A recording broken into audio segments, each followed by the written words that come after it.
Good afternoon. It's just before 3 p.m. on the east coast of Florida. A lot of breaking news today, and hopefully everybody had an enjoyable Super Bowl. I know we did. We were rooting for the Eagles for various reasons. We thought it was a fantastic halftime show. We'll talk about that later. But first of all, okay, I can't even with the people that keep trying to say whether it is within Trump's administration, his surrogates, the GOP, MAGA, Fox News hosts, whoever it is, keeps trying to say what Trump really means about the Palestinians in Gaza.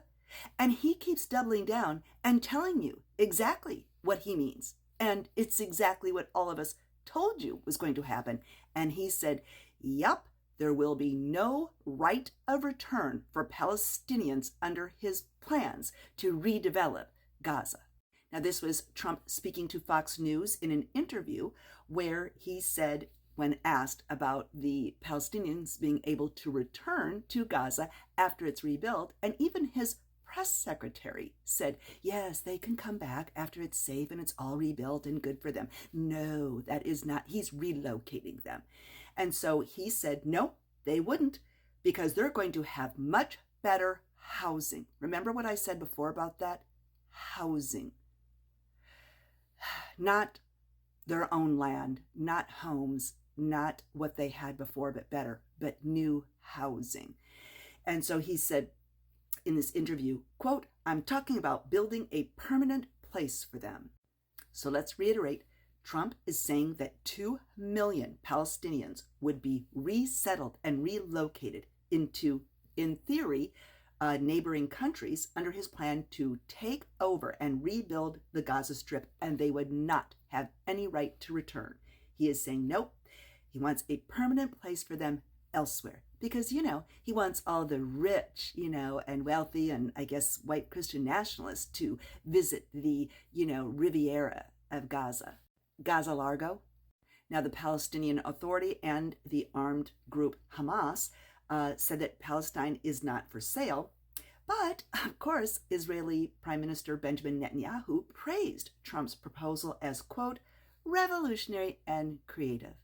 Oh, I'll bet that's what he thinks. And remember, when everybody hears me taking issue about Benjamin Netanyahu and these actions, I am absolutely behind Israelis and our allies there, and particularly the families of those who lost loved ones on October 7th or still are missing them. But Benjamin Netanyahu, he is no good guy, and he has never been a good guy for Israel or the Palestinians. So this was in that interview with Bret Baier, and again, for Fox News, and Trump is saying he's going to build a beautiful communities for the Palestinians of Gaza. And he said, quote, could be 5, 6, could be 2. But we'll build safe communities a little bit away from where they are, where all of the danger is. In the meantime, I would own this. Okay, again, listen to his words. He said, I would own this. Now we've even come away from the U.S. owning it. He is saying, I will own it. He, Trump, because it's always about him. And he went on and said, quote, think of it as a real estate development for the future. It would be a beautiful piece of land. No big money spent. Oh, you mean because for your development, you're going to use possibly tax dollars and U.S. citizens, in our military to help with this project and development for the uber wealthy? And he explained that the Palestinians would have no right of return to Gaza because their lives would, quote, be so much better elsewhere. And this completely contradicts what Secretary of State Marco Rubio said, and also what his White House press secretary Carolyn Leavitt said, who told the reporters just last week that the relocations would be temporary during the reconstruction. And that's what Marco Rubio said. But no, that is not what Trump is saying. And Trump means what he is saying here. And remember, this is not only their land for generations, it is also about religion, heritage. It's not like you just pluck them and take them somewhere else that would even be remotely the same. Not to mention that these other countries are saying no dice. And he just cannot imagine why people would want to stay or be in an area like that because he thinks it's terrible. That is not how they view it. they had literally told reporters, we would stay here and eat dirt and have no water than be relocated. But he is saying, well, if they had to return now, it would be years before you could ever, well, it's just not habitable. And he said, I'm talking about starting to build, and I think I could make a deal with Jordan, and I think I could make a deal with Egypt. You know, we give them billions and billions of dollars a year. And then he said, and again, these are chilling words, I'm committed to buying and owning Gaza. The I, not the we, not the United States, which would be terrible also, but it's I, Trump. And he is not explaining who the he is that would buy the territory from and how the U.S. would own it. But again, he's saying I would own it.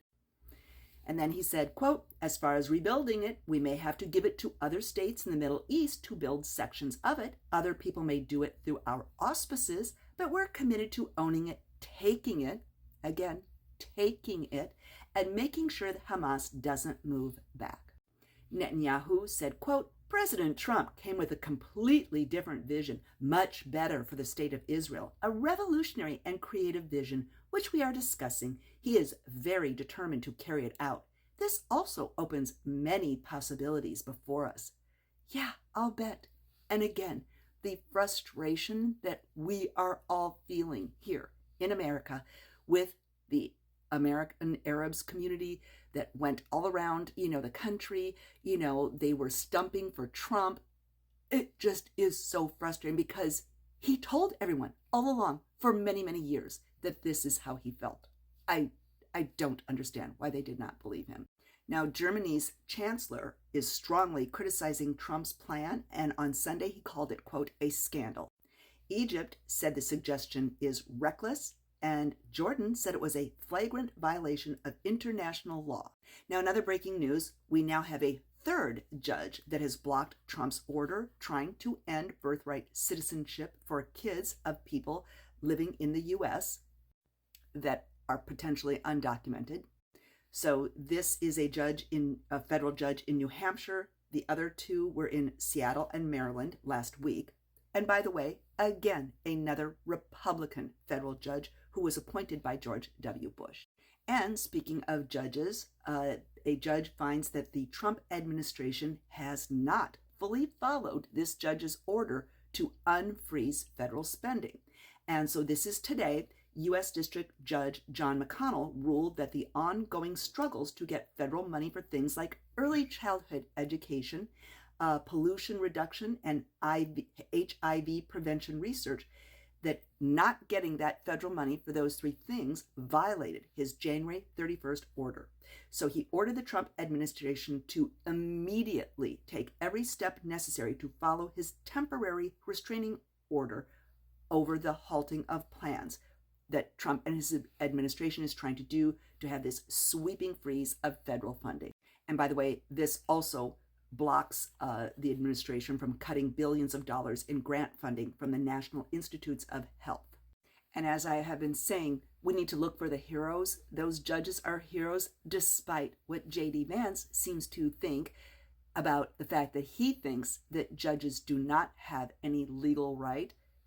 Yeah, they do. That's why we have the different branches, at least so far we do, where they have oversight and checks and balances. And also, can I say, besides AOC, Jasmine Crockett, and others, boy, Pete Buttigieg, he is just the best at the comebacks and getting the correct information out there. And he's so knowledgeable, and he is not afraid of anyone, and he will go on Fox News anytime and debate all of these things in such an intelligent way.